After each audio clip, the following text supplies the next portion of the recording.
It was very generous for you to say I wasn't very deep into the industry. I had no idea what it was. But I wanted to look and listen. On this week's episode of the Matthew Byrd Podcast. So, what is it that I do? Author, speaker, coach, John Klymshyn joins us in studio. I help people inhabit clarity. Really, I have one goal, and it is... And I packed up my desk, and I walked into the manager's office, and I said, no, I'm going home forever. Hey guys, before we listen to the full episode, we wanted to ask, if you're liking this content, would you please subscribe to the channel and like the video? It really helps me and our team grow this podcast and bring in more awesome guests to the channel. Thank you, and back to the episode. John, welcome to the studio. Thanks for coming in today. I'm very happy to be here, especially since it was a 17-minute drive for me this morning. There you go. Nice. Another local here in Idaho. Amazing. So got to meet you this year, and we connected on LinkedIn, which I always have to give props to LinkedIn. I love being online and connecting with people. It's been such a relationship builder for me. But we connected. I found you're local. You found I'm local. Yes. And we got to meet at our conference this year. And then we started doing some follow-up. And one thing that intrigued me a little bit about you is you weren't necessarily deep in our industry or niche when it comes to like the technologies that we typically talk about and such.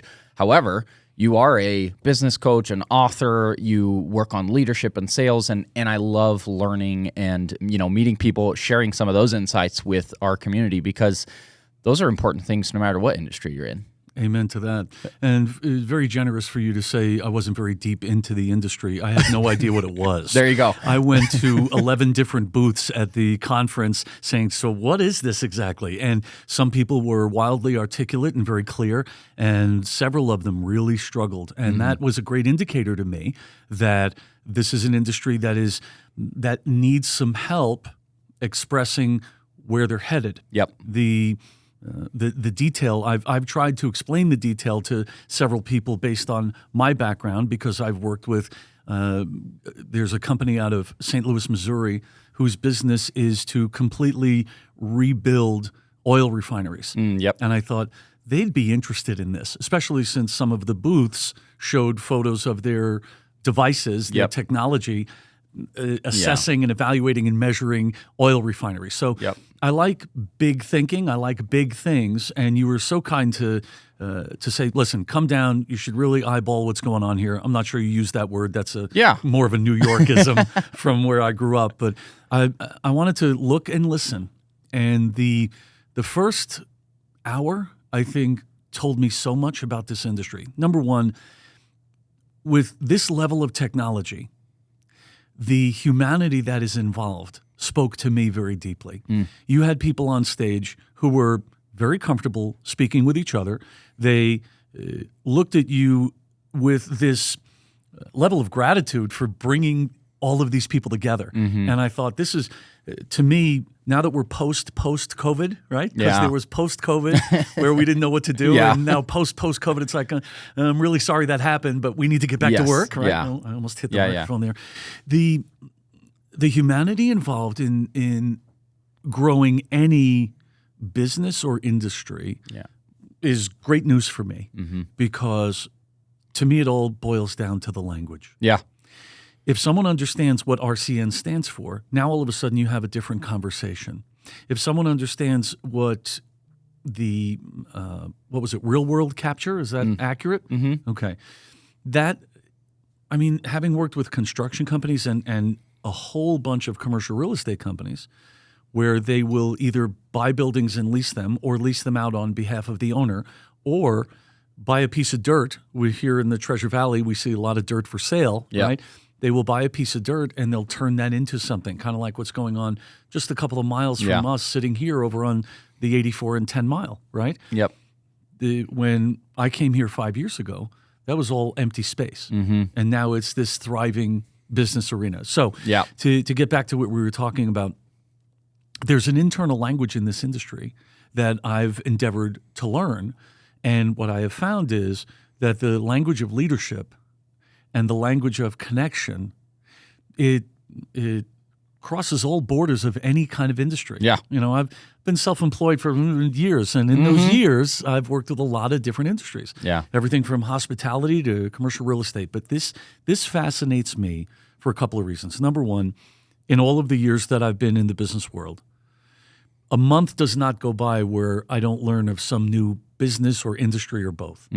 So to find that this was such a vibrant environment and that you had built and sold a business in it, I thought, okay, I want to learn more. So that's what prompted our conversation. Well, I'm glad you got to come experience it. It's always fun to hear what people like yourselves who are not in the industry, but you come in, and yet you have a lot of experience in other areas. It's like, hey, what is your take? What are you seeing? What are you from an outside perspective? That's always fun. Well, but I want to step back away from my conference and this industry, and I want to go back to you, because my goal, if you insist, if I insist, really, I have one goal with having a podcast and with interviewing people, and it is to unpack their story and their journey and their lessons learned. And the thing I like about that is I can bring on all kinds of diverse guests, right? You may not be in our industry, but you have a lot of knowledge and you have an expertise and you've worked in a lot of areas and seen a lot of things. And the goal with the podcast is like, across 10 different interviews, what can we collectively learn if we listen to all those interviews and learn the takeaways from, all of those people. So let's go back to your focus. Before we go all the way into your background or how you got where you are, which I do want to go through a bit of that journey. Okay.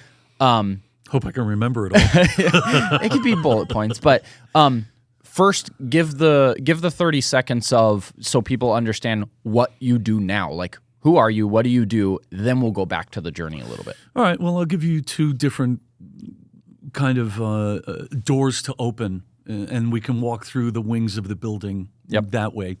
One is that I write books, and I convince companies to have me come in and speak to their people to tell them what's in those books so that nobody has to bother reading them. Yeah. And it sounds funny, but it's unfortunately true. It's true, right? The other thing is that I had this great experience just over the last couple of months where when Google first started, and I know that sounds like ancient history, but when Google first started, there was this big thing about you should Google yourself. In other words, type your name in and see what it says and see how accurate it is. Now, over the course of time that I've been self-employed, I've had 7, 8, maybe 9 different websites because it's always, what's your website? What does your website do? How do you get people to your website? Blah, blah, blah, blah, blah. All right. So there was a time, as I said, where you would Google yourself to see what's out there and what are people either saying about you or what would people pick up if they searched for you. Well, this summer, it occurred to me I should ask AI, what is my personal brand? How am I perceived out in the world? Well, it came back with 3 paragraphs that I thought were the best written stuff I had ever read. It was like, this is exactly what I've been trying to tell people and explain to people for all of these years. And there's a guy here in town, here in beautiful Boise, Idaho, who runs a company called Matrix. His name is Michael Blood. And we used to work together on a project where he was building a sales team. And I took the result of the AI answer, how is John Klymshyn perceived in the marketplace? And he took it and he put it into his AI tool by asking the question, but is Klymshyn cool? And it came back and said, of course, it had to speak in his vernacular. It said, Klymshyn's cool. He's the jazz musician of the executive communication space. And I thought, I'm getting a tattoo that says that. That is brilliant.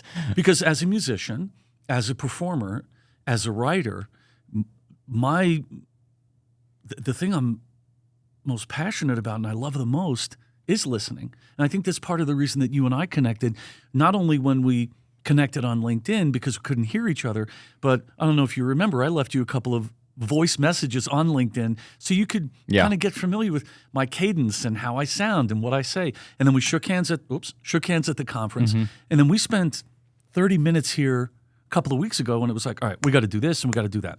So what is it that I do? I help people inhabit clarity. That sounds like an esoteric concept, and it is. Because when people have clarity around purpose, vision, and action, they do amazing things. You clearly have accomplished a lot.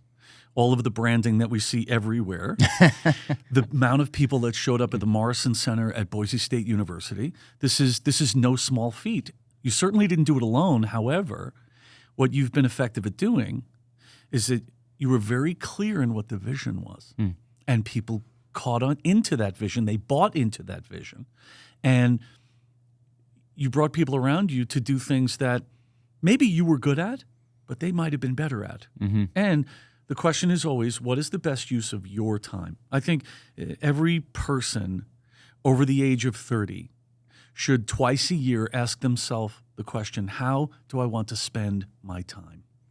And that is self-reflective, it's self-analytic, it is the opposite of selfish. Because if I'm not spending my time the way I choose to, want to, hope to, enjoy, I'm not going to be very good for anyone around me, right? There's a whole cadence, a whole story. I think it started in right around the Revolutionary War for the United States that said, you want to build a good country, be a good neighbor.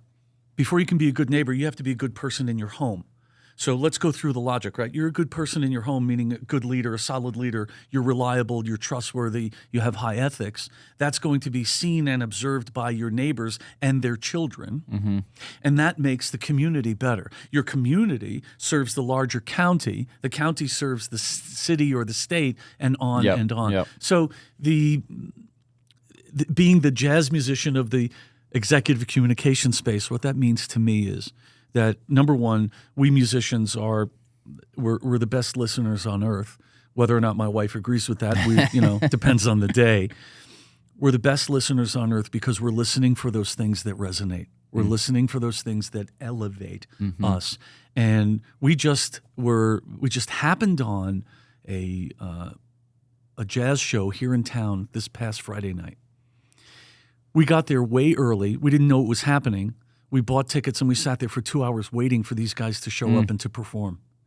And every time I hear live music that other people are performing, I'm waiting for that moment that's going to resonate deeply and it's going to elevate the experience. And both of those occurred. I rediscovered a piece of music I haven't heard in a long time, and they just did it so beautifully. It was the third or fourth song in, and I turned to my wife and I said, text the name of the song to me. And I've been trying to find the perfect version of it. And when people work together in that way, the great thing about being in a band or an orchestra or a trio or even a duo is that music is outside of us. Music is this intangible, a guy that I used to write songs with, he said, it's the invisible art form. And you know what? So is language. And so is what we say, yes, how we say it. I'm much more focused on what I call precision of language. Not to be, antiseptic, but to craft and deliver language that really resonates with people. Because when something resonates, it stays with you. It's kind of like when one of your kids says something that's unexpected and funny and beautiful and warm. You'll never forget that. I mean, my daughter, I knelt down next to her bed when she was about 7 years old. And I said, okay, baby, we're going to pray together. And I said, close your eyes. She said, why? I said, because when you close your eyes, you can feel like God's in the room. And she said, I always feel that way. She's 37 now, and I remember that moment. Boy, I went off on a tangent there. No, it's look. I haven't told tangents. that story in 15 years, so you need to stop being such a great interviewer. Okay? I told you this is why we do podcasts. Holy cow! Because and this is I'll say one more note actually on that point though. It's like a lot of podcasts, people have these set questions that they want to hit. They want the answer to that question. They move on to the next question. Right. The reason I don't give guests any questions or any preparation is I wouldn't have had the questions to dig into the stories that you're going to think to tell, right? Like, I let the guests unpack the things that they want to talk about that they've experienced. And back to your notes about music, it is all connected. right? Music is communication. It is storytelling. It is helping people not just hear information, but experience something. That's why I loved music. I was a musician back before I got into surveying. I was touring in a band, and Really? yeah, that was one of the dreams that, though also musicians know, building a long-time career out of music is also one of the probably hardest accomplishments in life, I would say. Yeah, and it's getting more difficult and more difficult, Yeah. right? But So what we do is we find alternative outlets for Yep. our creativity. yeah, exactly. RCN would not exist. What you do right now, how you spend your day would not exist without you doing what I call opening the valve. Yeah. Right? You open the valve, creativity comes in. And so where did the idea for RCN come from? Wait, you're interviewing me now? No, I'm just kidding. So it actually goes all the way back to what you mentioned earlier of like, what's the best use of your time? Like, when I built my first business, which was actually doing services around these technologies, I owned a survey company. I was building this one company to do this one service, right? And over the years, I started going and doing a lot of networking. And I found that I was really good at building relationships with people. And then I got on to LinkedIn and social media, and I started building an online network and community. And then I started creating content, educating people on the technology that we were doing, and that interest was growing. So the question came in my mind of like, how should I be spending my time? What could I do that is different if there's all these different companies trying to like do scanning, and I'm doing scanning, but I also have this other skill set that I don't see in very many other people, which is the online and the community building and the network building and this influence that started growing. Right. That was when the thought came to me of, I shouldn't just be, and I go back to the rising the tide and the boats, right? The saying. I'm like, okay, everybody else is a boat, and everybody's hoping that the tide is going to rise. I see a path that if I get off my boat, I can actually be the one who rises the tide. Interesting. So instead of me just building my service company, I saw all these gaps of like people needing help, people needing education. They don't know how to build the technology. They don't know how to start a department. They don't know where to start. And all this knowledge that I built, I was like, I can help everyone else do better, build a network, meet the right people. So it became that vision of helping everyone else do what I was good at. Well, in one of our 1,700 LinkedIn exchanges, where we go back and forth for 3 or 4 times in a day, right?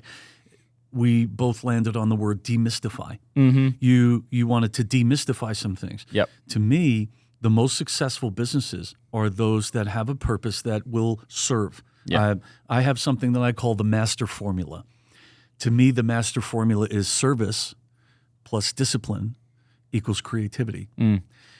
Discipline is demanding. Discipline doesn't care about you, right? People say, "Well, I wrestle with discipline," and my response is, "I don't think you're wrestling with it out on the front lawn. You either are disciplined or you're not, right?" So what creativity does is it points back to that service component. This industry had a hole in it that no one could figure out how to fill. And not only did you fill it, you built something pretty cool there. Yeah. So I now that we've talked a little bit about what you do, which I do still want to dig deeper into, Okay. I want to If you hear insist. I want to hear a little bit of the background story. The journey of like what was your early career and what led to you deciding to become a coach, to become an author, to write on these things? Like, what was your journey, you know? Well, I told myself I wanted to be a writer after reading my 3rd science fiction book when I was 9 or 10 years old. What I found was through my preteens, effectively what I was doing was rewriting every science fiction book I had already read. So it wasn't really original. At the same time, I was handed 2 drumsticks as a very active child. Yes. And I was given boy energy. Boy energy. I'm telling you what.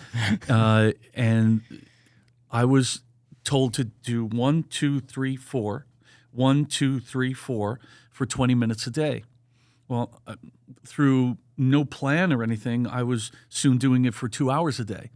So by the time we got to orchestra when I was in junior high school, I was the lead percussionist because I remember that one of the guys in the percussion department or part of the band and orchestra saying to the teacher, how come Klymshyn gets to play those parts? And he said, because he goes home and practices. Yeah. That was it. Yeah. I had found something that I could pour my energy into. Yeah. Which is where the big differences come from. Yes. Anyways, keep going. Well, give me a little bit more on that, because I think we both know what you mean, but I would like to hear what you mean. In short, because I don't want to go off your story, but It's all right. in short, it is sometimes the difference between someone becoming successful in something or not is literally effort. Like I tell people all the time, I'm like, I have built some incredible things, not in a bragging way, but not because I'm some outside, genius, whatever, right? I didn't go to college. I don't have a degree. I didn't grow up knowing how to build companies. It all came from when I found something I was passionate about, and I became I want to do this. I want to learn about this. I want to research it. I want to trial it. When you become passionate about something, you're willing to put in so much more work. You just end up outworking people who don't really love what they do because you just put in the minimal effort, you get the minimum results. Right. And if you really love it, you don't view it as work. Yep. You view it as, I can't wait to do that again. Yep. My fascination with and passion for language goes back to probably when I was in the Navy. I scored very high on the entrance exam. I went in voluntarily during the Reagan years, so people can do the math and figure out how old I am, and that's okay because I'm still walking around and I'm still busy. I went in as a cook. Within a year and a half, I was the communications officer for a construction battalion. Now, I wasn't an officer. However, I was in charge of communications. Why? Because I could complete a sentence, because I wouldn't waste time. I would take my assignment, do it very well, and move on. And that moved, when I left the Navy, my first job that I could find while I was working to become a world-famous songwriter with my partner, who I had written songs with before I joined the Navy, the first job I could get was a sales job.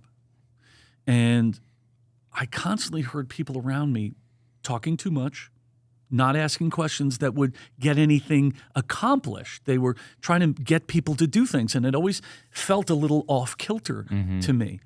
So my first sales job was in an employment agency in New York City. And what I sold was something that doesn't exist. I sold potential. This person can do this job. I have no idea. Their resume says they can. I hope they can, right? Let's hope it works. And this job is a great job, and it's a great place to work. Well, I've never worked there. But I would sell that to the candidate. I would sell the candidate to the employer, and they would pay us a fee. And that something about that clicked with me. And I found that I was helping a lot of people around me almost for the amount of time that I was working on my own deals. And the manager came to me and said, have you ever thought about doing training? And being a mercenary capitalist, I said, what does it pay? Yeah. So my wife and I spent a year living in New York.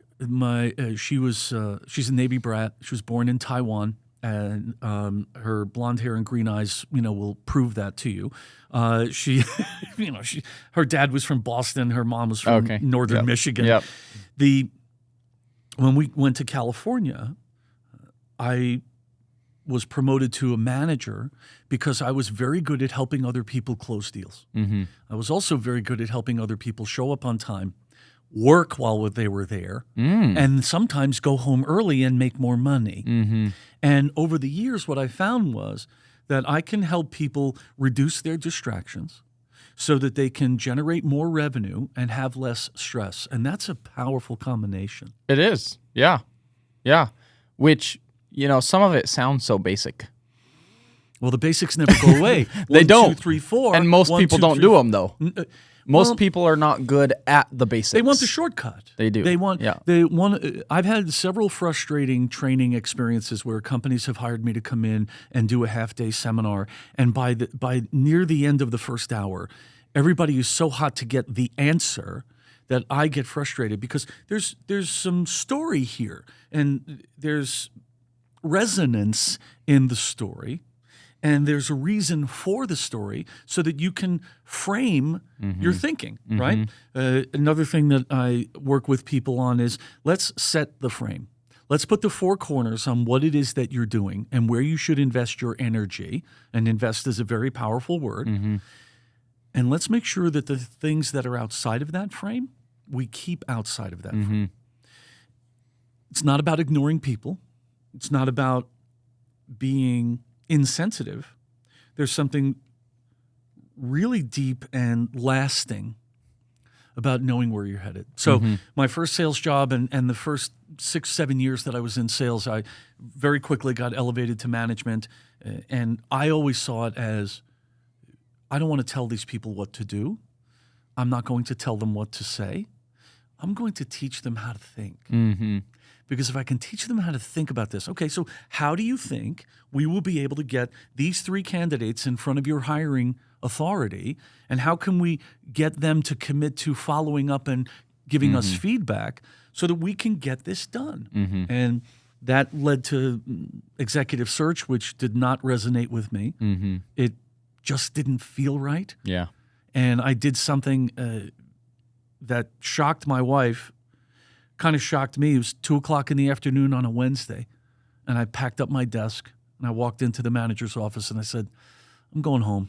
Yeah. And he said, so you're not feeling well? You come back tomorrow? I said, no, I'm going home forever. This doesn't work for me. Yeah. It just didn't feel right. Yeah. Yeah. So I'm as a drummer, I'm a big believer in things working in groups of 3, right? We live in a Trinitarian universe, right? Earth, wind, fire. My daughter misspoke recently. She said, are you guys going to go see Earth, Wind, and Sand? And I said, no, baby, we're going to go see Earth, Wind, and Fire. But, you know, there's the land, the sea, the air. There's so I like things in 3s. And it took me 3 attempts to build a practice where I could be self-employed and profitable and give my wife, who was a nurse for 40 plus years, give her some sense of stability. Because if you want stability, sales is not the place. You can have the greatest year ever.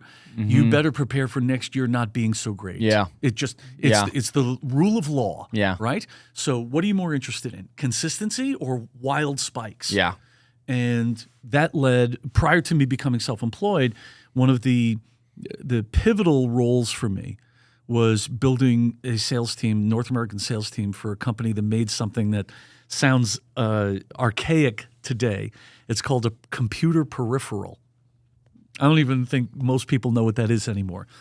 Years ago, there were these things called AS400s. It was built by IBM, and that was the network for any given company. I worked for a Norwegian company called Tandberg Data, and they wanted to establish a presence in the United States. They were famous for reel-to-reel tape recorders. What they built was a backup tape recorder for networks. Now, I can't wait to see your face when I say this. It would back up a full gigabyte of data in less than an hour. Wow. That's impressive. Listen, it was the early Back 90s. then, This was heavy technology. So something very critical and pivotal, and something that has stayed with me ever since. I was standing on the sales floor. We were building a sales team selling throughout North America. And this gentleman that worked for me came over and he said, you know, I talk to this guy every week. He takes my call. We have a great visit. I tell him about the product, but I can't seem to push him over the fence. And I said, our role is not to push people over the fence. The only thing here we are here to do is to move the conversation forward. And everybody in the room just stopped what they were doing. And I ran to my desk and I wrote that down. The ability to move a conversation forward instead of trying to get someone to do something is a completely different concept. The energetic arrow is very different. The focus, the expectation, the language. And I ended up writing a book about it. Mm-hmm. And that book led to me coming here to Boise and visiting a now no longer with us marketing guy that lived here in Boise by the name of Dave Lacani. I sat in his office and he went on and on about how much he liked that book. And he asked me a pivotal, what I call a trajectory question. He's sitting with my book on his desk. He's got bookcases behind him packed with sales and marketing books. And he's going on and on about how he thought it was one of the best books he had ever read. And I'm thinking, okay, this guy's blowing smoke, but it feels good. Yeah. Yeah. And he asked me a really big question. He said, what will your next book be about? I didn't know there was such a thing as a next book. I put my heart and soul into 275 pages. Everything I know is in there. I came home, went back to Southern California, told my wife this story.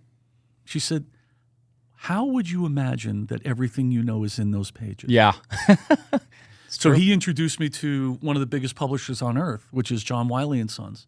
And we did 2 books together. Nice. And they've been selling for many, many years. Yeah. That's Just awesome. got a royalty check last week. That's awesome. Yeah. It's that is the thought of another book.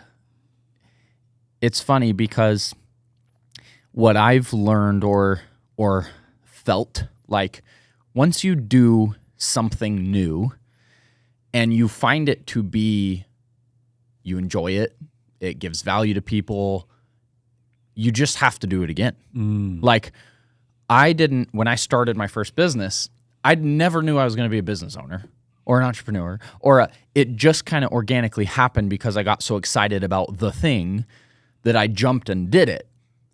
After now building a business, I'm like, oh, I want to build businesses the rest of my life. I'm so excited about it. It's like writing music. You don't just write one song and you're like, oh, we're done. I have to write another one. And lyrics. Oh my gosh. And that's kind of like, I haven't even written a book yet. I'm actually in the process. I've started an outline for my first book, but even before writing it, I'm like, I know that once I get through this and I finish formulating what I'm going to teach people in this first book, like I'm already like I'm thinking about multiple books because I'm like, the other thing is, the best way to write a book is probably for it to be focused on a certain thing, a certain topic, a certain lessons learned. Yes. And yet I'm sure there are multiple things that you could teach on, right? And so it's like, in basic, I would bet anybody who writes a book, they could probably write 5 books. I agree. I'll go to a recent quote I heard from Bob Dylan. He was talking with, I don't remember what musician he was speaking with, that said, Bob, I just struggle sometimes to get to 3 verses. And Bob said, no, man, you write 30 verses. And then you pick the 3 best ones. Mm-hmm. He says, don't try to write 3. Yeah. Because now you're just leaning up against the wall. Write Moby Dick. Yeah. And then chop it down to 1 chapter. Yeah. Yeah. And what that question did was, ever since that moment, this is almost 20 years ago. It feels like it happened yesterday. Mm-hmm. I've written 12 books. Not all of them have been published. That's not the point. Yeah. The point is I've written fiction. I've written, some is magical realism. Some of it is just straight fiction. I've written more business books. I've written and recorded 4 audiobooks. Why? Because I open the valve and I get these ideas, and then it's about organizing those ideas, and goes back to our magic question. How do you want to spend your time? Do I want to spend my time starting a new book every day? Mm-hmm. Or do I want to determine 2 or 3 that I'm going to work on? Mm-hmm. Because I will work on 2 or 3 at a time. I will read 4 books at a time, which drives my wife nuts. She says, how do you remember? I remember. Yep. When I open this book and I get to the second paragraph, it's like, oh, that's what this is about, and I'm in it. Yep. And I get up early enough so that I can read for a full hour every day. And that's just me. Yep. Man, I think there's so many directions we could keep talking about. I kind of want to hear some of your lessons learned, some key takeaways of how you've been coaching people and training people for quite some time now. Yes. Like, what are some of the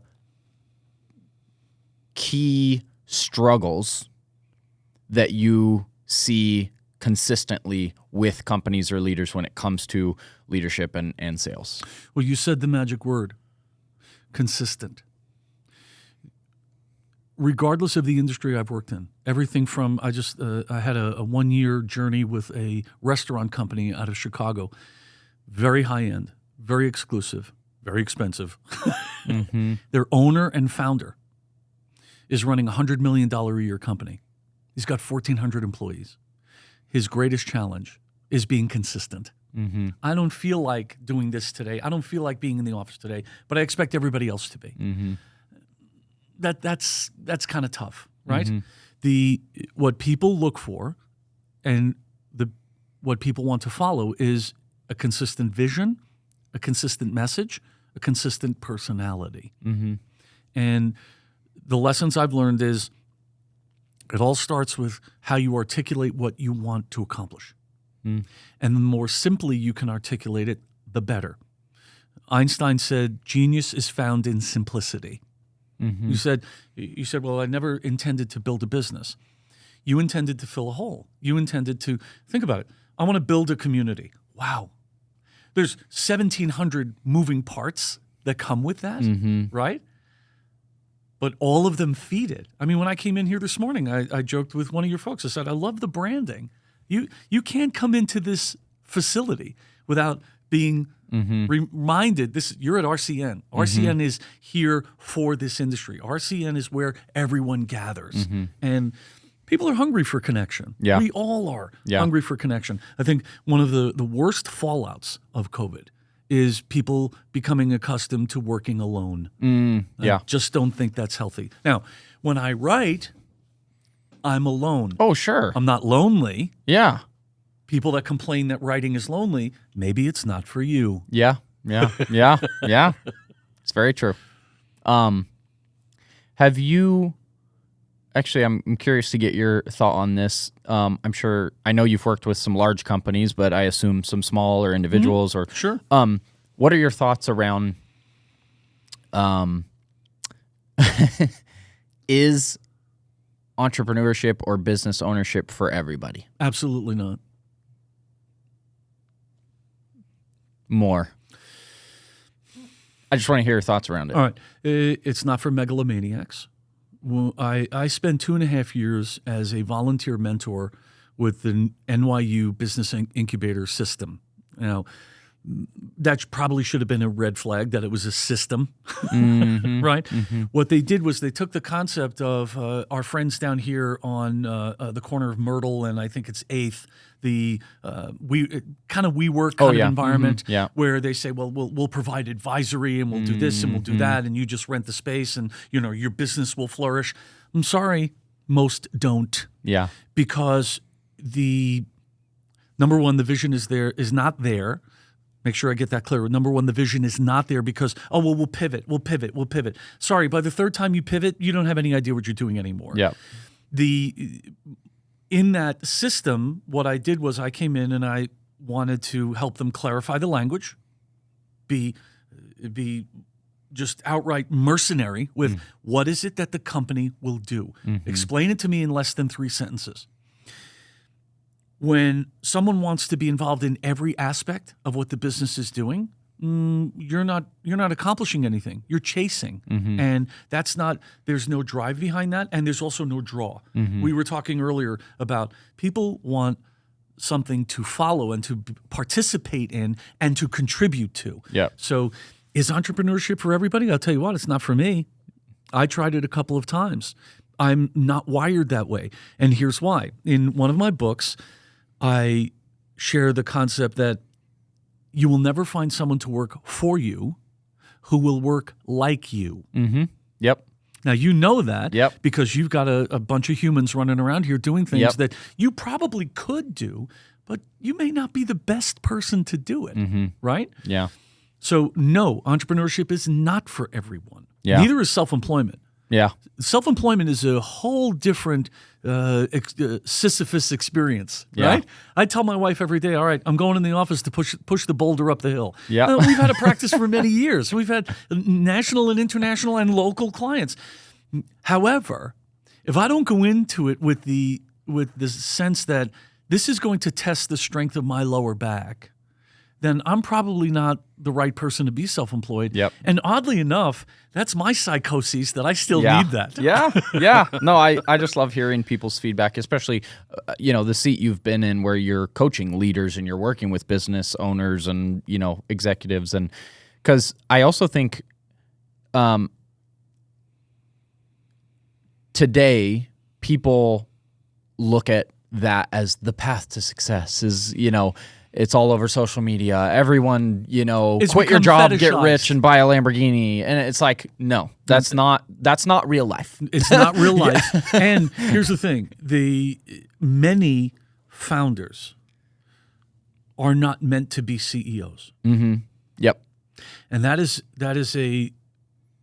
it's a difficult concept for some very strong-willed, very bright, very hardworking people to get their head around. Yeah. That once you build an organization to a certain level, and I don't like the word level, and I'll tell you why. Because that indicates that from right here, it's going to be exactly 18 inches higher, and that's it, and everybody will go that path. Yeah. That is not how things work. Yep. So when I work with people and I say, listen, I want you to sit through a video. It's all of 2.5 minutes long. And the reason I want you to sit through the video is because I paid someone to animate something that I said. And what I said was, here's how we grow. I'll give you the closest version to it that I can. People can reach out to you and they can get the link to the video. The concept that we go levels or steps indicates that there's only one path, that they are all exactly measured the same way, and that everybody has to go that same path. I have run a very different path with my practice and what I've done, and I know you have as well. Like you said, I didn't sit down and say, I think I'm going to build a business. You said, well, I want to do this and I want to get that done. I should probably hire this person, and we should spend money here, but I got to make money there, right? It was, it's always juggling, Yeah, it was flour in the bake shop, right? Yeah. It's just, right? Yeah. So the idea of levels and steps, I dismiss that for a reason, because I believe in what I call circles of thought. Your podcast, getting guests on your podcast is a circle of thought. Producing the podcast after the fact is another circle of thought. Generating revenue is another circle of thought. Managing and leading your people is another circle of thought. There are all of these circles of thought. They spin, and they spin at different speeds, right? Kind of like the planets. They've all got their own rotation. And the way I want people to think about this is that all of those circles of thought come together to form a sphere. And this represents the whole of who we are. And everything that we add to that sphere, every idea, every learning, every experience, expands that sphere in every direction at once. Mm-hmm. This is exponential growth. Mm-hmm. And when you add to your sphere in your circle of thought, that the founder may not be the best CEO, when you can accept that and act on it, now you've got the opportunity to truly scale. Mm-hmm. I have been with 2 organizations, not as an employee, as an advisor, with 2 organizations that actually did what you're talking about. Everybody's, we're going to scale. Do you have any idea what that means? Mm-hmm. Do you know what that takes? Do you have any idea of what the blueprint looks like and how to turn that blueprint into a 3D model that people live in and show up again and again and again to make happen? It's very exciting when it works. Mm-hmm. It's not anywhere near as easy as it sounds. And the other reality is that not every business is intended to scale. Mm-hmm. Mm-hmm. You can employ 15 people and you can be profitable for more than 5 years. You've built a wonderful entity. Yep. What are the things? Most small businesses fail in the first 6 months. 50% of the ones that remain are gone after 18 months. Yeah. 30% of those that remain, and that's getting to be a very small universe, if they make it past the 35th month, then they have a future. Yeah. It's pushing that boulder, man. Yep. And I recently said, I think that, we talk about that statistic of most small businesses failing. And I said, of course, this is not a study I did or a research paper or anything, but I said, I think that the reason most small businesses fail is the lack or the misalignment of expectations. Oh, yes. Like that usually, because I do think anyone could build a business. Like I think most people could build a business. I think could. Okay. But we can debate that on But another. most people that go into it expecting this is going to give me more freedom. It's going to be so much easier. It's going to be, and within the first year or that 18 months where most fail is like, oh, this is not what I thought. I didn't go into this thinking I'm going to work more hours and longer hours for less pay, and then they give up because they didn't go into it actually knowing what it was going to look like. The two businesses that I talked to you about that I said I've been on a journey with and scaled and sold, I kept holding their feet to the fire to answer 3 questions. When they went from this region to nationally to globally. Mm-hmm. And this is what I call the 3-step business plan. What do you sell? Explain it to me in 3 sentences or less. Who do you sell it to? No more than 5 attributes of who you sell what you sell to. Be specific. Mm-hmm. Can there be millions of people that will fit those attributes? Don't know, don't care. Today, let's figure out if we can find 100 of them. Yep.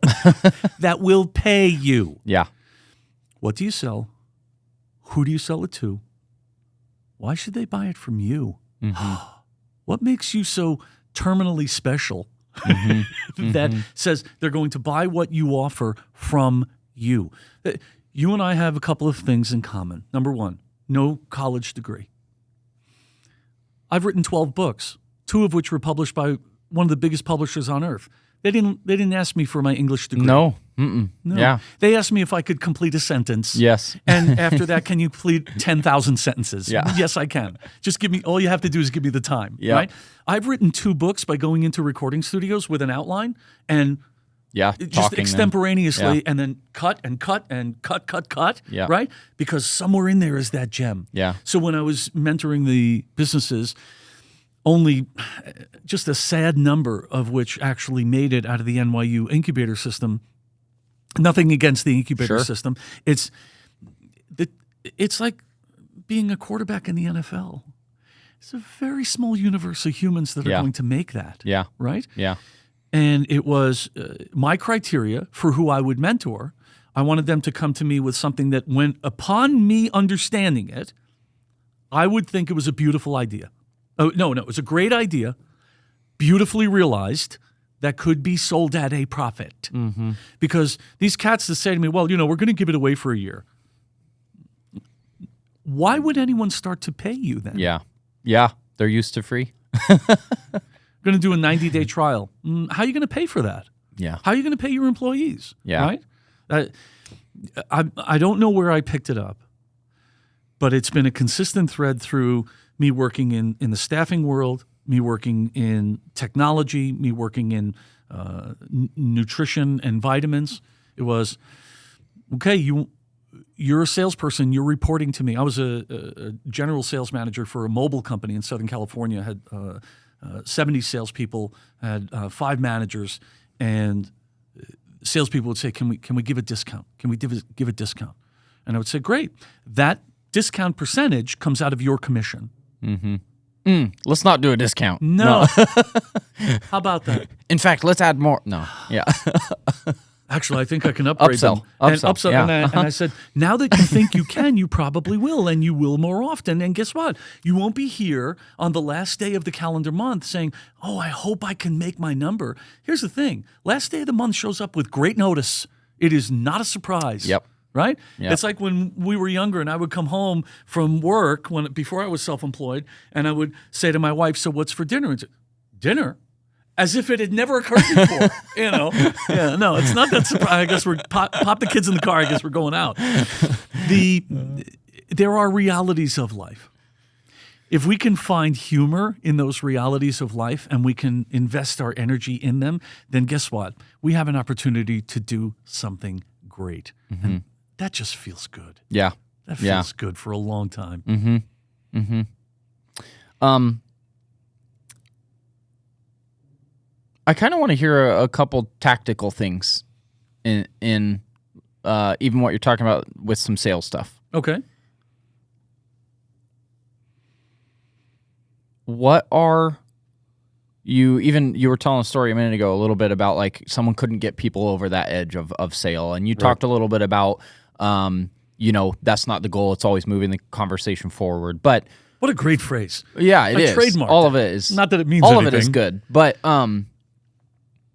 what are some of the key aspects of there's a lot of entrepreneurs, there's a lot of startups, there's a lot of small businesses in our community and that follow us that maybe they don't have a sales team and they're trying to figure out how to sell or how to grow. Sure. What are a few of those key aspects for people that are really trying to figure out growth and sales? Okay.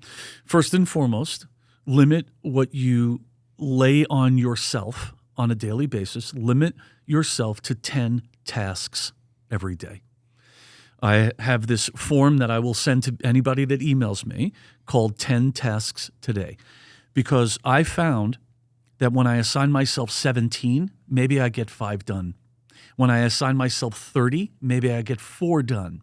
When I assign myself 7, 8, 9, or 10, I get those done with great effectiveness. And the satisfaction of maybe completing all of them helps drive that. Listen, I'm old school. I work on paper. And of course, I have devices and the whole thing.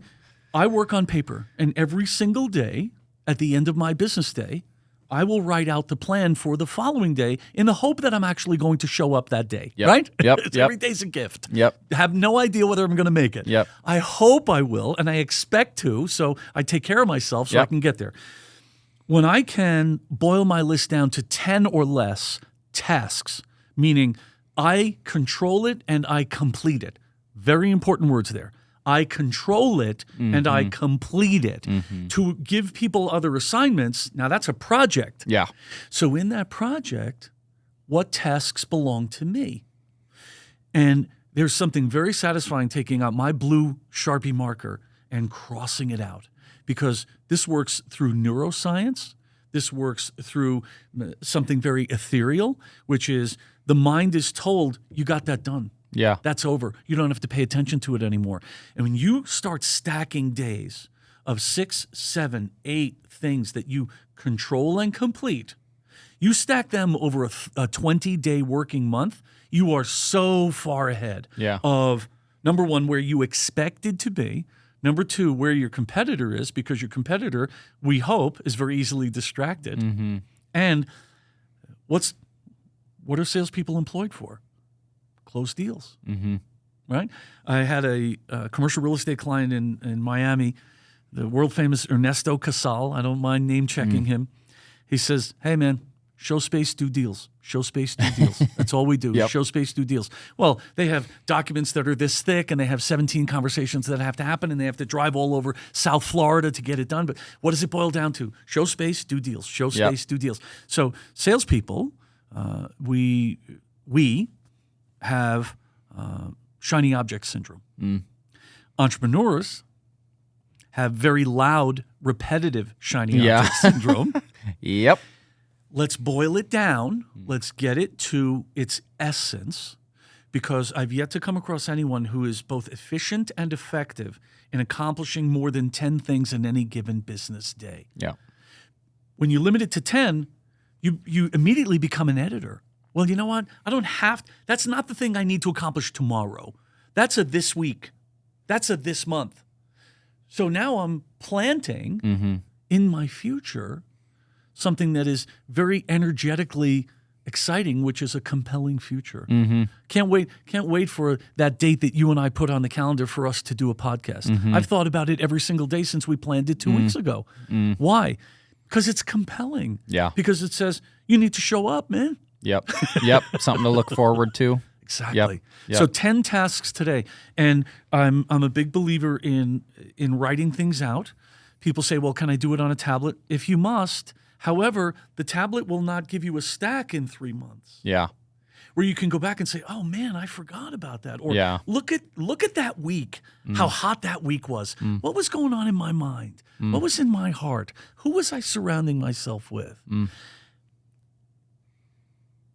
10 tasks today answers the question, how are you going to spend your time? And when we start bringing the answer to those two questions together, how do I want to spend my time and how am I going to spend my time? Because people say, well, I want to spend my time sitting at the Fairmont Orchid on the beach in Kona. Mm-hmm. Yeah, baby.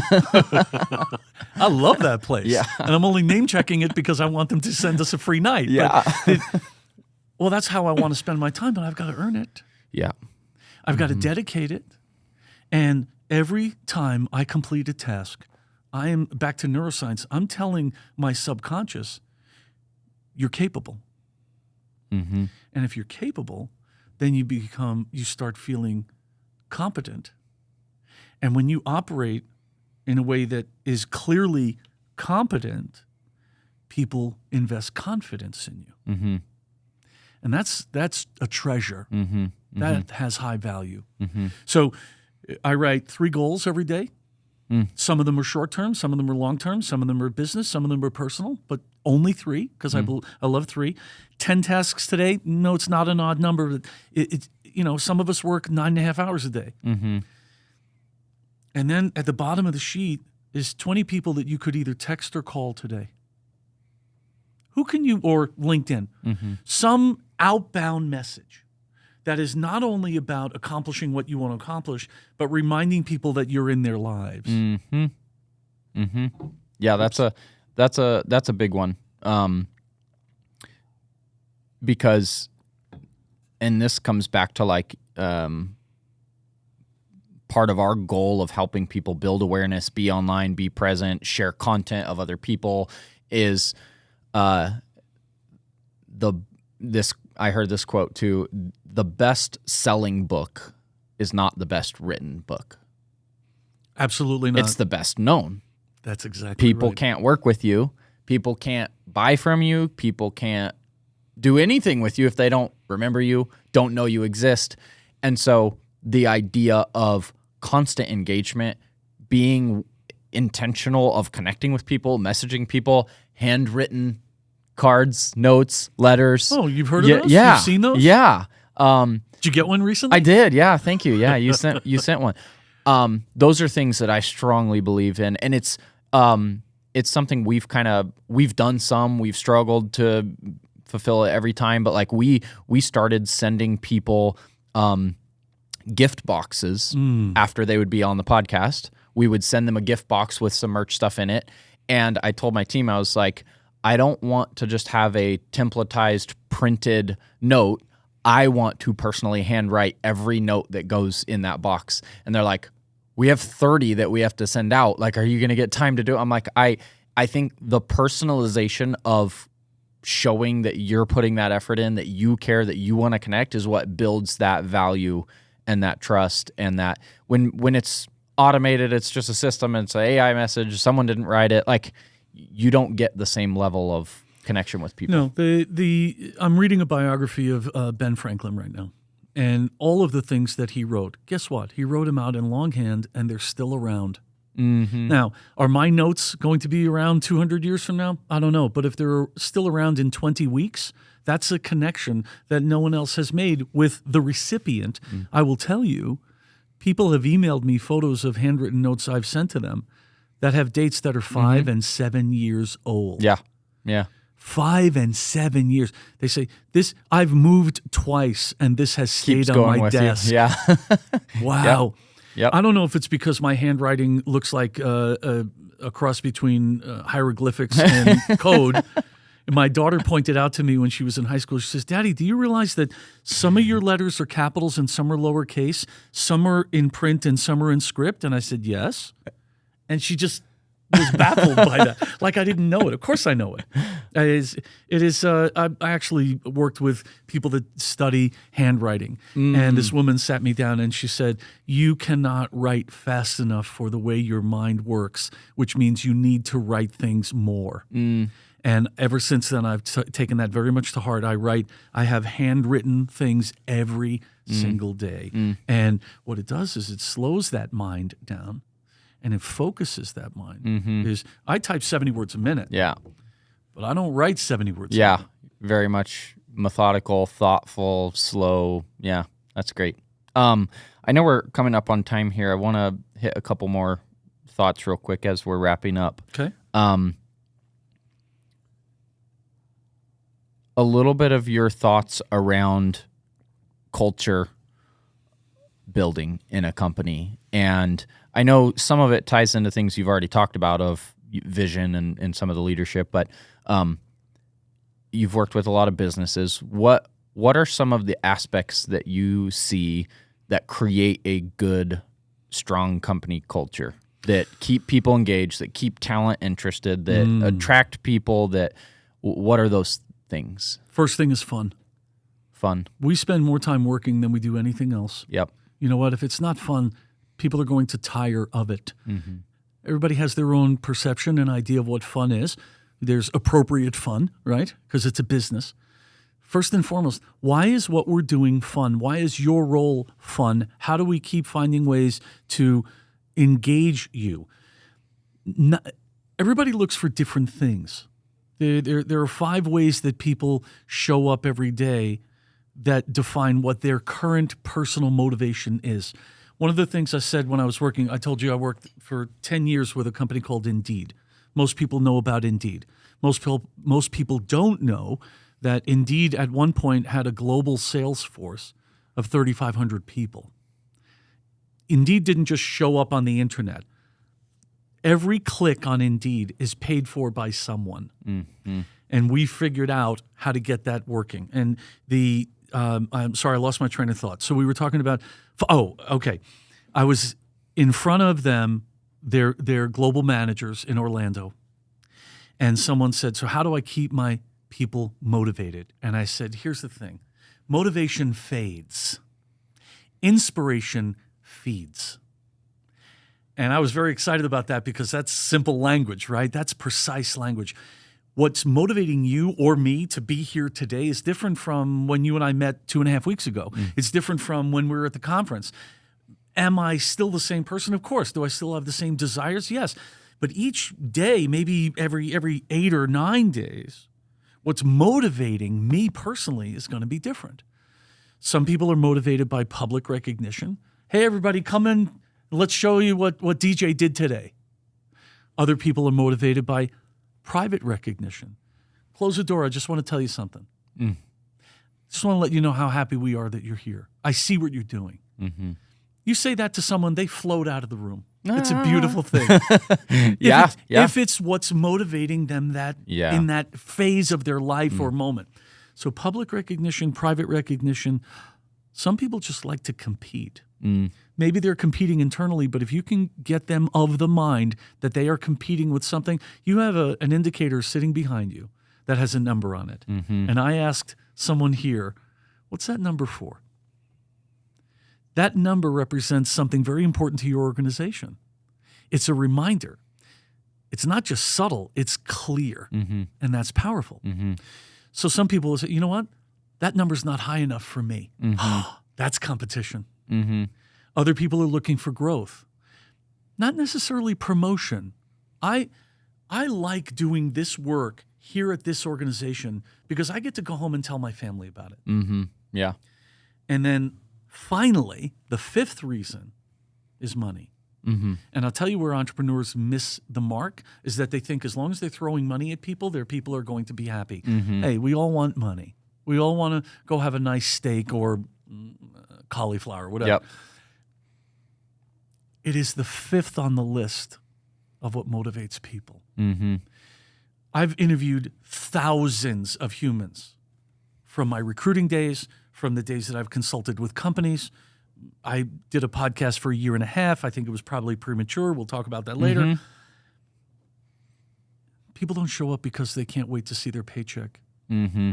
They show up because they want to feel connected to what they're doing. Mm-hmm. And either they're growing as a result of that or they're competing with someone in the outside world or their friend. Mm-hmm. And it's a great reminder of something that's found in my book on sales management and I think I said this to you last time we were together, from the moment that you become a named leader in an organization, from that millisecond and for the rest of your natural life, you will be the topic of somebody's dinner conversation. Mm.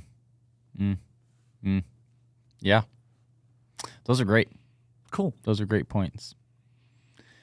Well, I've really enjoyed this conversation. Me too. I think we could have like 7 more probably. Twist my arm, I'll come down. Each of these areas, all, there's so much to unpack in them. As we're wrapping up, some final thoughts from you. Anything that comes to mind that you would like to share, but also, I would also like specifically, if you were going back, I love going back. Okay. If you're going back to yourself 20 years ago, or someone that was starting out down their path, what is some of the overall advice you give to that person? Work like this is the last day you're going to be measured. Think like you have 20 years of that kind of work ahead of you. That's really good. Thank you. And that's original. That is in the moment. I've never said it that way before, but I will tell you, I'm tapping on the door of 28 years of being self-employed. Congratulations. Thank you. February 1st. It's a big deal. It's a huge deal that my wife has had the patience for it. Yeah. Yeah. At the same time, taking her to Europe a couple of times, taking her to Hawaii a number of times. Hasn't been a crappy road. Yeah. Okay. Yeah. There's been rough times. Always is. And I will tell you that in my season of life that I am in, and I honestly pray that I will be able to do this for a minimum of another 20 years. I work every day like this is the last day I'm going to be measured, and I vision out as though I'm going to be doing this for the next 20 years. Yep. And to me, that's a gift because I have to take a risk every single day. Showing up in this building was a risk. Bringing donuts was a risk. What I do for the balance of the day is a risk because I'm putting myself out there. Yeah. Saying, I've discovered, I've uncovered, every so often I've come up with some stuff that really helps people. And this is, to me, Matt, this is the thing that goes beyond the money, is that it's stayed with them. Mm-hmm. Yeah. I reconnected with someone 2 weeks ago who told me the closing story of a speech I gave 17 years ago. Mm-hmm. That just... Yeah. Oh, I remember you told the story about your daughter's soccer team and how you ended it, and everybody in the room was in tears. I was like, yeah, I haven't told that story in about 10 years. Yeah. So maybe I need to go back to it. Yeah, yeah. But work today like it is the last day you'll ever be measured. Think and plan like you've got 20 years ahead of you to work that way. Mm-hmm. Yeah, I really love that. It's and I think that is the mindset of many people who become successful in their role. It is you can't do the opposite. You don't get to relax and work minimally knowing you have 20 years to build the thing, or else your effectiveness, your progress becomes so minimal because you put in minimal effort. It's like that thought of every day, whatever it is that you're working on, those 10 things, these 3 goals, whatever it is, you're giving 110% at whatever, every single task, every single thing, you're putting everything you have into everything you do. That is what really starts to compound your results. A couple of things, because I know we need to close. Number one, do the best you can to align your expectations with what your abilities, your skills, and your vision is. And that's a wrestling match every morning, right? Going from sitting on the porch with a cup of coffee and my cat in my lap to getting into the office, being dressed to work and hitting it every day. It's that, okay, what are the expectations? My expectations are, today I'm going to make an investment in what it is that I do. At some point, I will see fruit. Yep. Because I've seen it again and again. Yep. So aligning expectations with what you actually do, very, very important. Second is it's consistency. You don't get to let up. Yep. You don't get to let up. And it's not about, I'm breaking a sweat. When I'm working through those 10 tasks, I'm not doing 3 things at the same time. Mm-hmm. My definition, I'm old school. My definition of multitasking is doing several things poorly. Yeah. I don't like doing anything poorly. Yep. I am not going to go out with my guitar and perform somewhere and hope that I don't really do a good job. Yeah. I want to do so well that people walk up and, drop something in the tip cup or thank me on the break. And not to feed my ego, but because my gift in sharing music is that it moves someone. Yeah. Yeah. Right? Yep. And I think that applies to business. Yeah. How does your business move other people? Well, connecting them to a community, that is huge in today's world. Yeah. We are so isolated, and it's so easy to go 4 days without having human contact. That's unhealthy. Yeah. Yeah.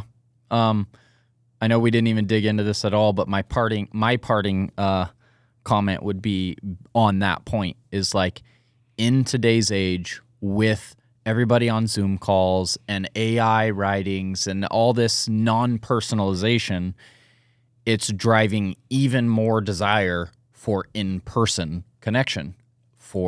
That's why we host our events. We want to help people connect in person. We want people to build relationships. We want the human aspect is what will set you apart, because everybody else is utilizing technology, tools, AI, and as much as we talk about technology and are fans of it, we're also much more fans of people, because people work with people, and people work with people that they build relationships with, that they trust, that they believe in the visions of. And so I love it. Thank you for coming in and sharing your stories, your thoughts. I'm sure it won't be, I say this a lot, but that's because we have so many awesome people we get to talk to. I'm sure it won't be the last time they hear from you. I'd love to hear that. Thank you. This really has been fun. Thank you for coming. My pleasure. We'll see you guys next time.